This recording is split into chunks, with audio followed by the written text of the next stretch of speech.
bring us up to date with where Allergan is. It went out of the headlines for a little bit last year, and suddenly it's back again, making this huge offer, or so we believe. Yes, yeah. So Allergan basically had been kind of tending to its own knitting for a little while after making a series of deals.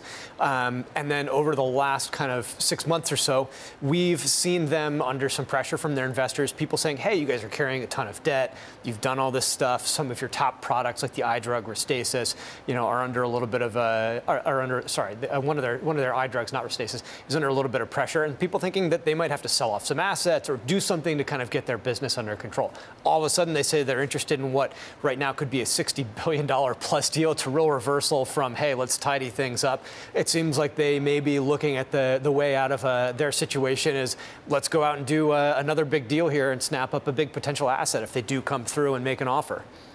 Fascinating. The size of the offer is massive, though. Yes. Can they carry that on their balance sheet? I think that's a good question, and I think both of the potential bidders here, are dealing with kind of some of the same situation. Keep in mind, Takeda is coming in to make an offer that's bigger than Takeda itself. They're going to have to issue a ton of new stock, take on a ton of new debt. Now, our reporting has shown that it's pretty easy to get access to the capital markets for them in Japan. But both of these companies are really going to have to come in here and probably, convince the Shire shareholders it's worth holding a lot of stock in whoever the buyer is going to be, and also we're going to have to deal with some balance sheet issues. So, I don't think we haven't seen somebody come in from the position of, hey, we've got the cash, we're ready to pay it up right now. So, and it's always possible that we could see a third bidder enter. I think everybody's kind of wondering, how far into this process are we? But right now, I think we have two buyers kind of in relatively similar situations, though obviously, Allergan probably a little bit bigger with a little more firepower. Yes.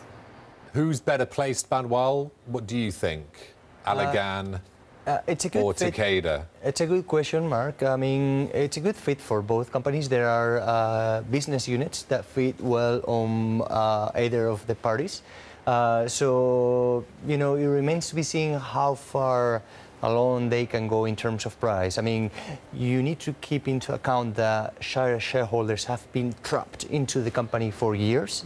You remember 3 years ago, we were just here sitting down and discussing the AbbVie potential takeover of Shire that fell apart. So they have been trapped ever since, and they are really, really keen to get out.